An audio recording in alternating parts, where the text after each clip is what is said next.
Teacher, kwema? Bwana kwema kabisa. Ni kupepole kwa safari, pia ni kupongeza kuifuata timu yako popote ilipo. Simba ilipo na sisi tupo. Nashukuru Mungu. Umeelewa bwana, safari imekuwa ndefu kuanzia Bukoba, tumekuja Mwanza na sasa hivi tumekuja Singida. Yaani hii ndio stand inayofuata. Kwa hiyo uchovu lazima uwepo, na ndio maana leo tumepumzika. Jioni tumeamka, tumeangalia mechi ya Polisi na nani na JKT, na tumeiangalia vile vile mechi ya Yanga na nani na Coast, na tunasubiri mechi ya Azam sasa hivi. Kwa hiyo tuko vizuri. Tuanzie hapo kwenye game ya Young Africans na Coastal Union. Young Africans wanazidi kutoa dozi tu safari hii, ila michezo miwili na clean sheet kwa goalkeeper Didier. Bwana, katika magolikipa ambao wanachukia kufungwa, Diala ni namba 1. Na mimi wakati tumekaa hapa tunaangalia ule mpira ilipopatikana ile faulo tu, nikasema maeneo ya Diala haya kufungwa. Haya maeneo ya Diala. Nikaotea tu nikasema pale likiingia goli tu pale Diala utamwona atakavyokuwa. Diala ni golikipa ambaye ananifurahisha sana. Hapendi kufungwa. Na ndio maana unaona anafanya saving nyingi. Yaani golikipa ndio unatakiwa uwe vile. Unajua ushachukia kufungwa, ina maana hata commitment yako inakuwa yale ya juu katika kuipambania nini? Hiyo clean sheet. Clean sheet za Diala huwa mara nyingi anazipambania yeye mwenyewe. Umeelewa? Akijisahau kidogo tukifanyika mistake ndo kama vile unaona tayari wamemkosesha furaha. Pamoja timu imeshinda goli 4-1, lakini still bado Diala hana furaha kwa sababu ni mechi ya pili anakosa clean sheet mpaka sasa hivi. Timu imepata matokeo, yeye hana matokeo. Na teacher, tukiangalia performance ya Young Africans leo hii, wanaendeleza kile ambacho walichokianza kule Luango, wakishinda kuanzia goli 2 na kuendelea. Pengine Young Africans safu yao ya ushambuliaji ina makali yanazidi kuongezeka siku hadi siku.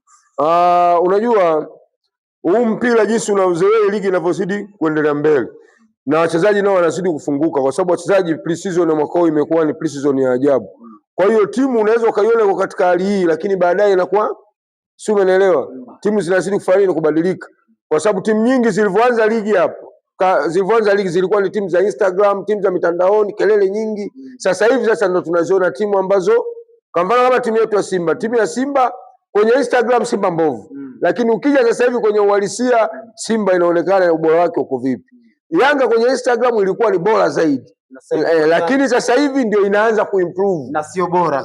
Bado ndio kwanza inaanza kuimprove. Inategemea umecheza na nani, kwa sababu game zao zinakuwa zina intensity. Kwa mfano ukiangalia Coast kipindi cha kwanza walikuwa wanakaa nyuma tu, ball possession ukiangalia ni 27 kwa 70 na ngapi, 73, sio? Kwa hiyo Coast ameshindwa kumpa kipimo sahihi nani, Young Africans. Sasa tofauti sasa, sijui ni ubora wa Yanga na ubovu wa Coast, au Coast wamefanya nini, wamezidiwa. Lakini kiuhalisia Coast leo walikuwa wanakaa nyuma, sio ile Coast ambao naijua inaocheza nini, unacheza ule mpira wake unaocheza.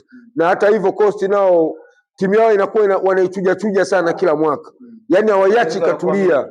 Mauzo yanakuwa mengi, wanatoa maingizo yanakuwa mengi. Kwa hiyo bado timu yao nao vile vile Coast haijafanya nini, haijatulia, lakini natumaini mbele huko inaweza ikaja kafanyika badilika. Lakini kwa kiwango cha mpira Yanga leo wameonyesha kiwango cha hali ya juu. Yani umeona kabisa commitment, kila mchezaji anakuwa anaitaka mechi, wamecheza vizuri, na hii inazidi kuongeza pressure kiupande wenu Young Africans kuzidi kupata matokeo kwa goli nyingi. Pressure lazima iwepo, kwa sababu sisi title contender mwezetu ni Yanga. Mimi Azam siwezi ngamhesabia Azam, usikute kashali mwaga mechi ya kwanza na hii mechi ya leo unaweza ukakuta akafanya nini, akalimwaga tena na TRA. Kwa mimi sina mashaka nao. Singida ndo kama vile anashinda mechi moja analimwaga. Kwa hiyo mtu ambaye sisi tunashindana nani, Young Africans. Kwa hiyo Yanga anaposhinda, kwa mfano kama leo nimechukia, yani hiyo insachi nimechukia Yanga kushinda, isipokuwa nimefurahi baada ya Yanga kupata Diala kukosa clean sheet, ndio umefurahi. Yani hapa sasa hivi najiandaa ni kale chips na kidali. Yanga kosa, yani Yanga kukosa clean sheet, yani Diala kukosa clean sheet. Mimi sitaki apate clean sheet. Yule anafungwa hivyo hivyo sababu ni mzee wa hasira. Jana ulimsikia Magoli kwa kile ambacho alichukua na zungumza juu ya VS. Kuna namna anasema kama inaonyonga sana Simba Sport Club. Mimi nadhani cha muhimu ni kuongea na wachezaji wetu, kwa sababu zile adhabu ukiziangalia zote sawa zinafaa. Umeelewa? Na kile kifaa kimewekwa ili kiwasaidie marefali. Sasa wachezaji wetu sisi wanafanya matukio ajabu. Mnajua hata mimi nilivyokuepo uwanjani wakati ule Bajabel anapoa red card. Unaona bwana? yani wakati refa anaendelea kuchezesha ule mpira, mimi nilikuwa najua hata kabisa yule akiitwa kule ni ile red card, kwa sababu mimi nilikuwa karibu ile tukio, nimeliona, kampiga kipepsi kabisa jamaa, sio, umeelewa?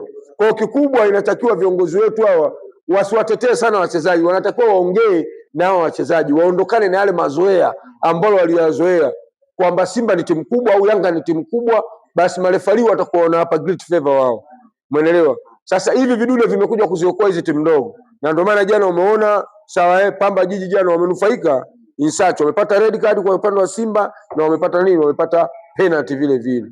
Kwa hiyo ni viongozi wanatakiwa waongee na wachezaji, ikiwezekana hata sheria ndogo ziwekwe kwa hawa wachezaji, pindi anapofanya kosa kama lile, basi anatakiwa achukuliwe nini, achukuliwe adhabu, sio kukosa mechi ndani ya uongozi, umeelewa? Ili wapate wachezaji wengine iwe kama funzo kwao, wasije wakarudia makosa kama yale, kwa sababu haiwezekani mechi mbili sawa, afu tuna kadi mbili za nyekundu, umeelewa? Afu matukio yenyewe ni yale direct, yani inakuwa ni direct red card, umeelewa?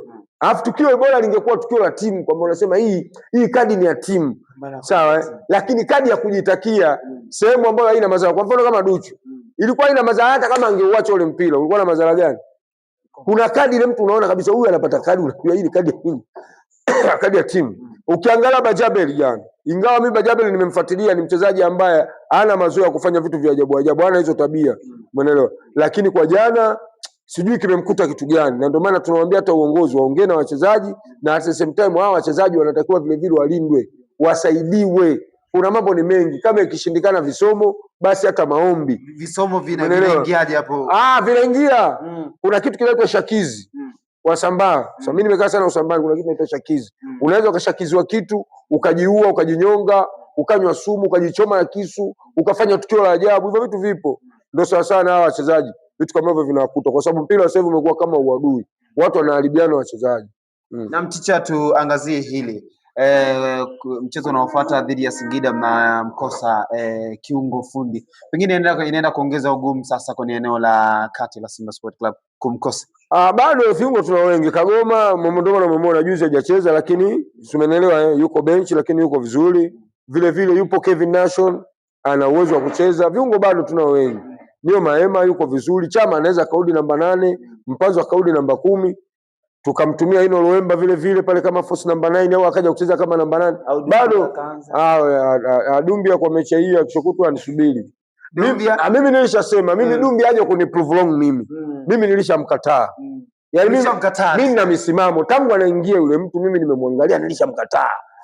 Umeelewa? Mimi nilishamkataa, mimi nilimkataa Manula. Mimi mchezaji nikishakwambia huyu hamna mchezaji, huyu hamna mchezaji. Na mule hamna mchezaji. Mule pale hamna kitu.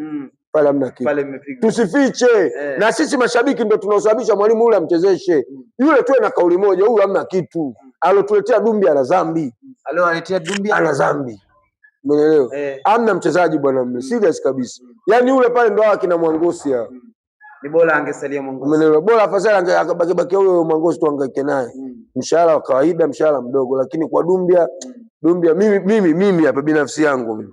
Sio mashabiki wengine, si wakatazi wao waendelee kumpenda. Yaani kinachofanyika sasa hivi kama comedy. Sama watu wanataka kucheka, ndio utasikia Dumbia, lakini kiuhalisia kama jana mwalimu ametake risk.